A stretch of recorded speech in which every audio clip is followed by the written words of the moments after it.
നമസ്കാരം. ഓട്ടപ്രദർശനത്തിലേക്ക് എല്ലാ പ്രേക്ഷകർക്കും സ്വാഗതം. കഴിഞ്ഞ ദിവസം വന്ന എക്സിറ്റ് പോൾ ഫലങ്ങളുടെ ഞെട്ടലിൽ നിന്നും കേരളത്തിലെ LDFും UDFും ഇതുവരെ കരകയറിയിട്ടില്ല എന്നാണ് ഇന്നത്തെ ചർച്ചകളിൽ നിന്നും മനസ്സിലാകുന്നത്. ഒരു കാരണവശാലും BJPക്ക് കേരളത്തിൽ അക്കൗണ്ട് തുറക്കാൻ സാധിക്കില്ലെന്നും തൃശ്ശൂരിൽ സുരേഷ് ഗോപി ജയിക്കുകയാണ് എങ്കിൽ അത് കോൺഗ്രസിൻ്റെ കുഴപ്പമാണ് എന്നുമാണ് ഇന്ന് രാവിലെ CPIMൻ്റെ നേതാവ് AK ബാലൻ പറഞ്ഞു വച്ചത്. K മുരളീധരൻ അവിടുത്തെ സ്ഥാനാർത്ഥി, കോൺഗ്രസ് സ്ഥാനാർത്ഥി തിരിച്ച് അടിച്ചിട്ടുണ്ട്. ഒരു കാരണവശാലും BJP ജയിക്കാൻ പോകുന്നില്ല. ഒരു പക്ഷേ ഡീല് BJPയും CPIMും തമ്മിലൊരു ഡീല് ഉണ്ടെങ്കിൽ മാത്രമേ രണ്ടാം സ്ഥാനത്തെങ്കിലും എത്താൻ സാധിക്കൂ എന്നൊക്കെ പറയുന്നുണ്ട്. എന്തായാലും LDFിലെയും UDFിലെയും നേതാക്കൾ ഈ എക്സിറ്റ് പോൾ ഫലങ്ങളെയൊക്കെ തള്ളുകയാണ്.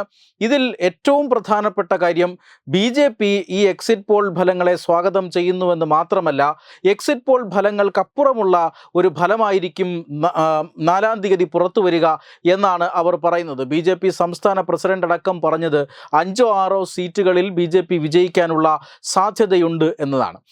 മറ്റൊരു പ്രധാനപ്പെട്ട കാര്യം കേരളത്തിൽ ഈ BJP നേടാൻ പോകുന്ന വോട്ട് ഷെയറിനെ കുറിച്ചുള്ള പ്രവചനങ്ങളാണ്. എക്സിറ്റ് പോളുകളിൽ ചില എക്സിറ്റ് പോളുകളിൽ ഏതാണ്ട് 27% വോട്ടാണ് BJPക്ക് പ്രവചിക്കുന്നത്. അതായത് LDFിനും അതുപോലെ തന്നെ BJPക്കും തമ്മിലുള്ള വോട്ട് ഷെയറിൻ്റെ അന്തരം 2% മാറിയിരിക്കുന്നു എന്നുള്ളതാണ്. 27%. അതിന് താഴെയാണോ CPIMൻ്റെ വോട്ട് ഷെയർ, മുകളിലാണോ വോട്ട് ഷെയർ എന്ന് വ്യക്തമായിട്ടില്ല. പക്ഷേ ഇവർ തമ്മിലുള്ള അന്തരം 2% മാറിയിരിക്കുന്നു. 27% വോട്ട് BJP കേരളത്തിൽ നേടുമെന്ന് ചില എക്സിറ്റ് പോൾ പ്രവചനങ്ങൾ. തീർച്ചയായും അത് കേട്ട് LDFും UDFും വാപിളർന്നിരിക്കുകയാണ്. ഇതുവരെ അവർക്ക് അതിൻ്റെ ഞെട്ടലിൽ നിന്നും വിട്ടുമാറാൻ സാധിച്ചിട്ടില്ല. ഇത് ചിലരിൽ അമ്പരപ്പുണ്ടാക്കുന്നുവെങ്കിലും സ്ഥിതിഗതികൾ പരിശോധിച്ചു കഴിഞ്ഞാൽ ഇതിൽ അമ്പരപ്പിൻ്റെ യാതൊരു ആവശ്യവുമില്ല എന്ന് നമുക്ക് മനസ്സിലാകും. കാരണം കഴിഞ്ഞ ഏതാനും മാസങ്ങൾക്ക് മുമ്പ് ഇന്ത്യ ഒട്ടാകെ നടന്ന ഒരു സർവേയുടെ ഫലമായി കേരളത്തിലും നടന്ന ഒരു സർവേ ഫലങ്ങൾ പുറത്തു വന്നിരുന്നു. ആ സർവേ ഫലം NDAക്ക് സീറ്റുകളൊന്നും പ്രവചിച്ചിരുന്നില്ല. പക്ഷേ NDAയുടെ വോട്ട് ഷെയറിനെ കുറിച്ചും ഒന്നും പറഞ്ഞിരുന്നില്ല. പക്ഷേ പ്രധാനമന്ത്രിയായി നരേന്ദ്രമോദിയെ അംഗീകരിക്കുന്നവരെത്ര, അല്ലെങ്കിൽ നരേന്ദ്രമോദിക്ക് എത്ര പേർ വോട്ട് ചെയ്യും, നിങ്ങളിൽ എത്ര പേർ വോട്ട് ചെയ്യും എന്ന ചോദ്യത്തിന് കേരളത്തിലെ 30% പേരും നരേന്ദ്രമോദിയെ പിന്തുണച്ചു എന്ന ഒരു പോയിന്റ് ആ സർവേയിൽ ഉണ്ടായിരുന്നു. അത് കേരളത്തിൽ തീർച്ചയായും വരാൻ പോകുന്ന ഒരു രാഷ്ട്രീയ മാറ്റത്തിൻ്റെ സൂചനയാണ് എന്ന് പലരും അന്ന് മനസ്സിലാക്കിയിരുന്നില്ല. പക്ഷേ ആ സർവേയുടെ ചുവട് പിടിച്ചാണ് ഇപ്പോൾ എക്സിറ്റ് പോൾ ഫലങ്ങളും വന്നിരിക്കുന്നത്.